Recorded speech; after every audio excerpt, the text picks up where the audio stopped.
Hello Gita ഗോവിന്ദിൻ്റെ പുതിയ എപ്പിസോഡിലേക്ക് എല്ലാവർക്കും സ്വാഗതം. അപ്പോൾ ടി വിയിൽ വരുന്നതിന് മുന്നേ കഥ ചുരുക്കത്തിൽ അറിയുന്ന ഈ ചാനൽ സബ്സ്ക്രൈബ് ചെയ്യുക, സപ്പോർട്ട് ചെയ്യുക. അപ്പോൾ നമുക്ക് തുടങ്ങിയാലോ. അപ്പോൾ ഗീതു അങ്ങനെ എല്ലാ സത്യങ്ങളും മനസ്സിലാക്കുന്നുണ്ട്. SLC ബുക്ക് നോക്കിയിട്ട് വിജയലക്ഷ്മി അമ്മയുടെ മകനാണ് ഗോവിന്ദ് എന്നുള്ള കാര്യം അവൾ മനസ്സിലാക്കുന്നുണ്ട്. അപ്പോൾ അവൾക്ക് ആദ്യം തന്നെ ഒരു ഷോക്കായിരിക്കും, ഒരു സങ്കടമൊക്കെ വരും. പിന്നെ അജാസ് കാറിൽ നിന്ന് പറയുന്ന കാര്യം അവൾ ആലോചിക്കും. സർട്ടിഫിക്കറ്റ് ഒന്ന് എടുത്ത് നോക്കിക്കോ, വെറുതെ ഇരിക്കല്ലേ, മറിച്ച് നോക്കിക്കോ എന്നൊക്കെ പറയുന്നത്. അപ്പോൾ എൻ്റെ കൂടെ എൻ്റെ വിജയത്തിൽ പങ്കാളിയായിട്ട് എൻ്റെ ഇക്ക ഉണ്ടല്ലോ, എന്നെ സഹായിക്കുന്നുണ്ടല്ലോ എന്നുള്ള ആ ഒരു സന്തോഷവും അപ്പോൾ നമ്മുടെ ഗീതുവിൻ്റെ മുഖത്ത് ഉണ്ട്. ഒരു മിക്സഡ് ഇമോഷനായിരുന്നു അന്നേരം. പിന്നെ കാണിക്കുന്നത് ഇപ്പോഴത്തെ നമ്മുടെ വിജയലക്ഷ്മി അമ്മയും രഞ്ജുവും കൂടെ സംസാരിക്കുന്നത്. രഞ്ജു പറയും, ഗോവിന്ദേട്ടൻ എന്നെ കുറേ പ്രാവശ്യമായി വിളിക്കുന്നു, എവിടെയാണെന്ന് അറിയാത്ത ടെൻഷനിലായിരിക്കും ഏട്ടൻ, അതുകൊണ്ടായിരിക്കും. ഗീതുവോട് വിളിച്ചിട്ടൊന്ന് ഹാൻഡിൽ ചെയ്യാൻ പറഞ്ഞാലോ, ഗീതു എന്താ പറഞ്ഞിരിക്കുന്നതെന്ന് അറിയില്ലല്ലോ എന്ന് പറയും. അപ്പോൾ വിജയലക്ഷ്മി അമ്മ പറയും, വേണ്ട, അവളിനി നമുക്ക് വേണ്ടി ഒന്നും ചെയ്യില്ല, അത് പ്രതീക്ഷിക്കേണ്ട.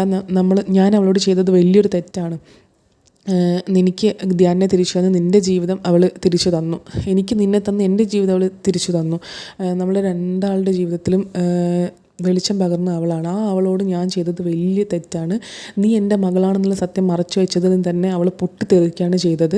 അതറിഞ്ഞപ്പോൾ ഇനിയിപ്പോൾ ഈ കാര്യം അറിഞ്ഞാൽ എന്ത് സംഭവിക്കുമെന്ന് പറയാൻ പറ്റില്ല. അപ്പോഴേക്കും വിജയലക്ഷ്മി അമ്മയുടെ ഫോണിലൊരു മെസ്സേജ് വരും ഗീതുവിൻ്റെ. അപ്പോൾ എന്താ സംഭവം എന്ന് വെച്ച് കഴിഞ്ഞാൽ ആ ഫോട്ടോ SLC ബുക്കിൻ്റെ ഫോട്ടോ എടുത്തയച്ചതായിരിക്കും. അതിലൂടെ തന്നെ നമ്മൾ വിജയലക്ഷ്മിക്ക് മനസ്സിലാവും അവൾ സത്യം അറിഞ്ഞു എന്നുള്ള കാര്യം.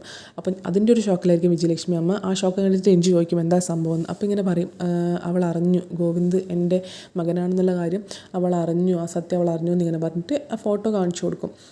എന്നിട്ട് വിജയലക്ഷ്മി അമ്മ ഇങ്ങനെ ഇതിനോടകം തന്നെ ടെൻഷൻ അടിക്കും. ഇതറിഞ്ഞപ്പോൾ തന്നെ അവൾ ഗോവിന്ദിനോട് എല്ലാ കാര്യവും ചോദിച്ചിട്ടുണ്ടാവും. അവനാണെങ്കിൽ ഈ സത്യം അംഗീകരിക്കാൻ പറ്റാത്ത, അതായത് അക്സെപ്റ്റ് ചെയ്യാൻ പറ്റാത്തൊരു സിറ്റുവേഷനാണ്. ഇങ്ങനെ അറിഞ്ഞു കഴിഞ്ഞാൽ അവൻ എന്താ ചെയ്യുക, അയ്യോ എന്നുള്ളൊരു ടെൻഷനിൽ അവൻ എന്താ പറയുക, അച്ഛൻ്റെ പാദത്തിൽ പിന്തുടരുമോ എന്നുള്ളൊരു പേടി അവർക്കും ഉണ്ടല്ലോ. എന്നിട്ട് രഞ്ജുവോട് പറയും, നീ എന്നെ വിട്ടു പോയിക്കോ, ഏട്ടൻ്റെ അടുത്തേക്ക് പോയിട്ട് വൈകിയാണെങ്കിൽ ഏട്ടൻ്റെ സ്നേഹം നിനക്ക് കിട്ടിത്തുടങ്ങിയതാണ്, അത് ഞാനാണ് എല്ലാത്തിനും കാരണം, ഞാനാണ് എല്ലാം തൊലച്ചത്, നീ എന്നെ വെറുക്കുന്നു പറഞ്ഞിട്ട് ഏട്ടൻ്റെ അടുത്തേക്ക് പോയിക്കോ, എൻ്റെ വാത്സല്യത്തിനേക്കാൾ ഉപരി നിനക്ക് കിട്ടേണ്ടത് ഏട്ടൻ്റെ കരുതലാണ്. ഇപ്പം എൻ്റെ മകനും മരുമകളും എല്ലാവരും വെറുക്കുന്നു, നീയും പൊയ്ക്കോ എന്നൊക്കെ പറഞ്ഞിട്ട് സങ്കടപ്പെട്ടുകൊണ്ട് കാര്യം. അപ്പോൾ നമ്മുടെ രഞ്ജു ഇങ്ങനെ സമാധാനിപ്പിക്കും, ഇനി എന്തൊരു പ്രതിസന്ധി വന്നാലും ഞാൻ അമ്മയെ വിട്ടു പോവില്ല, ഗീതും ഏട്ടനൊക്കെ ഇപ്പോൾ വന്നതല്ലേ, അങ്ങനെയാണോ എനിക്ക് എൻ്റെ അമ്മ എന്നൊക്കെ ചോദിച്ചിട്ട് ഇങ്ങനെ സമാധാനിപ്പിക്കും. എന്നിട്ട് പിന്നെ കാണിക്കുന്നത് അജാസും ഗീതുവും കൂടെ കാറിലിരിക്കുന്നതാണ്. അതായത് ചെമ്പകശ്ശേരിയിലേക്ക് പോകണം എന്ന് പറയും ഗീതു. എന്തിനാ എന്നോട് ഇങ്ങനെ എല്ലാവരും ചെയ്യുന്നത്, ഞാൻ സ്നേഹിക്കുന്ന എല്ലാവരും എന്തിനാ എന്നിങ്ങനെ വഞ്ചിക്കുന്നതെന്നൊക്കെ പറഞ്ഞിട്ട് അവളുടെ സങ്കടം പറയും. എന്നിട്ട് ചെമ്പകശ്ശേരിയിലേക്ക് വിടാൻ വേണ്ടി പറയും. അപ്പോൾ നമ്മുടെ അജാസൊക്കെ പറയും, വേണ്ട, അവിടെ പോയിട്ട് എന്തിനാ വെറുതെ വഴക്കടിച്ച് സമാധാനം കളയാനാണോ എന്നിങ്ങനെ ചോദിക്കും. ആദ്യം ഇത് ഗോവിന്ദ് സാറിനോടാണ് ചോദിക്കേണ്ടത് എന്ന് പറയും. അപ്പോൾ എന്നിട്ട് ഗീതു ചോദിക്കും ഇങ്ങനെ, എന്തിനായിരിക്കും ഈ ഒരു കാര്യം, സ്വന്തം അമ്മയാണെന്നുള്ള കാര്യം എന്തിനാ ആരോടും പറയാതെ ഗോവിന്ദ് സാർ ഇങ്ങനെ കണ്ടിട്ടിങ്ങനെ മറച്ചു വെക്കുന്നതെന്ന് ചോദിക്കും. അപ്പോൾ അജാസ് പറയും, അതിനൊരു വലിയ റീസൺ ഉണ്ടാവും അതിൻ്റെ പിന്നിൽ, ഗീതു അറിയാൻ പാടില്ലാത്ത എന്തോ ഒരു രഹസ്യം അതിൻ്റെ പിന്നിലുണ്ടാവും.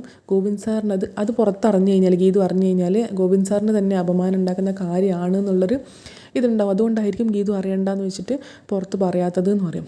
അപ്പോൾ എന്തായിരിക്കും അതെന്ന് ഇങ്ങനെ ആലോചിക്കും. എന്നിട്ട് ചെമ്പകശ്ശേരിയിലേക്ക് വിടാൻ വേണ്ടി പറയും. പിന്നെ അജാസ് പറയും, എന്തിനാ വെറുതെ എന്ന് പറയും. അപ്പോൾ ഞാനിനി ആരുടെ മുന്നിലും തല കുനിച്ച് നിൽക്കില്ല, അതിൻ്റെ ആദ്യ പടി എന്നോളം എനിക്ക് വിജയലക്ഷ്മി അമ്മയെ കാണണം എന്ന് പറഞ്ഞിട്ട് വേഗം ചെമ്പകശ്ശേരിയിലേക്ക് വിടാൻ വേണ്ടി പറയും.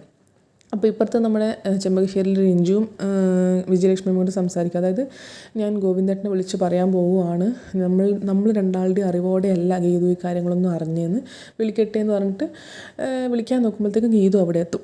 എന്നിട്ട് ഗീതു ഇങ്ങനെ ചോദിക്കും, അടുത്ത് വന്നിട്ട് ഇങ്ങനെ ചോദിക്കും, എന്തിനാ എന്നോട് മറച്ചു വെച്ചത്, ഈ സത്യം മറച്ചു വെച്ചത്, ബാംഗ്ലൂർ മുതലേ ഞാൻ ചോദിക്കാൻ തുടങ്ങിയതല്ലേ, ഇവിടെ വന്നിട്ട് ഞാൻ കുറേ ചോദിച്ചു, നിങ്ങൾക്ക് വേണ്ടി നിങ്ങൾ രണ്ടാളുടെയും പിണക്കം മാറിക്കഴിഞ്ഞാൽ, അമ്മയുടെയും മകളുടെയും പിണക്കം മാറിക്കഴിഞ്ഞാൽ ഈ സത്യങ്ങളൊക്കെ പറയുമെന്ന് പറഞ്ഞു, എന്നിട്ടും എന്നോട് എന്തിനിങ്ങനെ ചെയ്തത്, നിങ്ങളെ ഒന്നിപ്പിക്കാൻ വേണ്ടി ഞാൻ എത്ര കഷ്ടപ്പെട്ട് ബുദ്ധിമുട്ടി, അതിനൊന്നും നിങ്ങളൊരു വിലയും തന്നില്ലല്ലോ എന്നൊക്കെ പറഞ്ഞിട്ട് ആദ്യം ഭയങ്കര ഷൗട്ടാണ്. അപ്പോൾ രഞ്ജു അതിൻ്റെ ഇടയ്ക്ക് കയറിയിട്ട് പറയും, നീ അമ്മയെ വെറുതെ കുറ്റം പറയണ്ട, ഞാൻ പറയേണ്ടെന്ന് പറഞ്ഞുകൊണ്ടാണ് പറയാത്തെന്നൊക്കെ പറയും. അപ്പോൾ ഗീതു അവളോടും കൂടെ ചൂടാവും, നീ അങ്ങോട്ട് മാറുന്നൊന്നും എനിക്കുള്ള വേറെ തരം, ഇതിനൊക്കെ നീ ചെയ്തത് നല്ല അടിയാ തരണ്ടേന്ന് പറഞ്ഞിട്ട് ഇങ്ങനെ കൈയൊക്കെ പൊക്കുമ്പോൾ, ആദ്യം നീ അങ്ങോട്ടേക്ക് മാറി നിൽക്ക്, ആദ്യത്തെ ശിക്ഷ ഇവർക്കുള്ളതാണെന്ന് പറഞ്ഞിട്ട് ഇങ്ങോട്ടേക്ക് വാന്ന് പറഞ്ഞിട്ട് പൂജാമുറിയുടെ അവിടത്തേക്ക് കൊണ്ടുപോകും.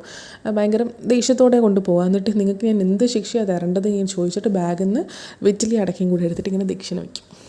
അതായത് വെറുതെ ഒരു ഷോ കളിച്ചതാണ്. അങ്ങനെ ദക്ഷിണയൊക്കെ സ്വീകരിച്ച് അനുഗ്രഹമൊക്കെ വാങ്ങി എല്ലാവർക്കും സന്തോഷമായി, രഞ്ജുവിനും അമ്മയ്ക്കും ഒക്കെ. ഇനി എനിക്ക് സന്തോഷത്തോടെ പറയാം, 3 മക്കളുണ്ടെന്ന്, ഗീതുവും രഞ്ജുവും കണ്ണനും. എനിക്ക് നഷ്ടപ്പെട്ടു പോയ ഇവളിലെ സ്നേഹം നീയാണ് എനിക്ക് ഇരട്ടി തിരിച്ചു തന്നെന്നൊക്കെ പറഞ്ഞിട്ട് ഭയങ്കര സന്തോഷം. അപ്പോൾ ഇന്നത്തെ എപ്പിസോഡ് അത്രയേ ഉള്ളൂ. Thank you so much.